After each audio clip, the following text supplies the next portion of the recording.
Kwei and welcome. First, I'd like to thank the Aboriginal Women's Committee for inviting me to speak here today. Today, we march in support of our missing and murdered Aboriginal women and girls.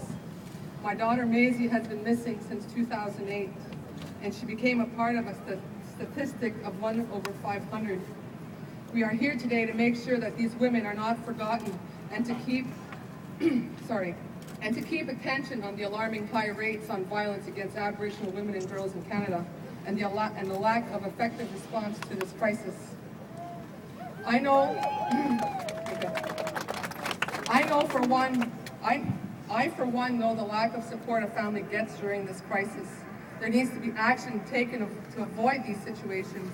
Our families are going through enough without having to fight to get our loved ones the attention they deserve. A pledge in March 2010 given from the throne was to take action on the disturbing number of unsolved cases involving missing and slain Aboriginal women, yet there's been no action. Shame on the Canadian government. Also, despite the Harper's Conservative government calling it a pressing criminal justice priority in the throne speech last year and giving monies to the RCMP for a database for Aboriginal missing and murdered, says that database will not be up and running until 2003. This database will not be solely dedicated to the missing and murdered Native women, but is instead designed to be a missing persons database. It may not even collect information that identifies victims by their Aboriginal identity. Yet again, our Aboriginal missing and murdered women and girls are not recognized. Shame on the Canadian government. Our missing and murdered women and girls are suffering from neglect that the Canadian government does not recognize them. And we as parents are the ones living through this nightmare, a nightmare of not knowing what happened to our loved ones. Our missing and murdered Aboriginal women and girls, their rights have been violated. They have not received the proper investigation and support that they deserve. Where is the justice in that? Shame on Canada.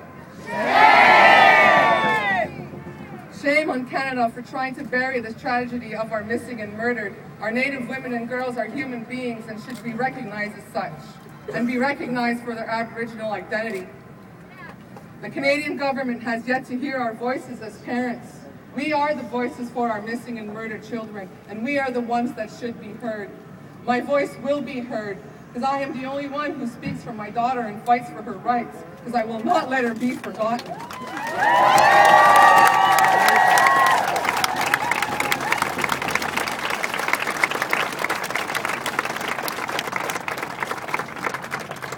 Thank you, Mary.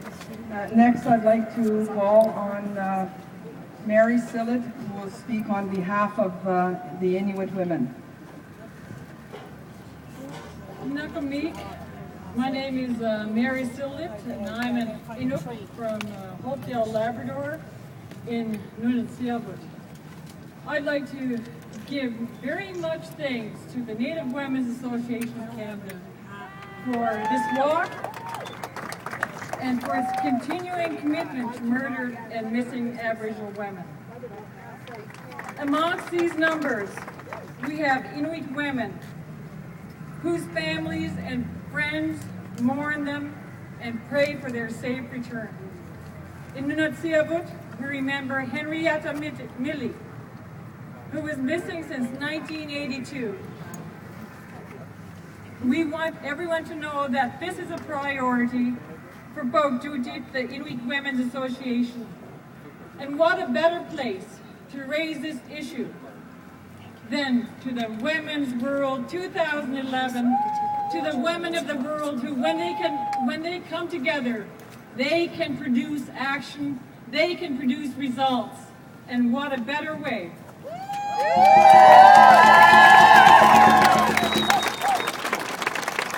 We encourage Aboriginal peoples and everyone here to work together to raise public awareness, to keep on talking to the public, to the governments, and to keep on doing whatever is necessary until the families and friends of these murdered and missing women bring them home.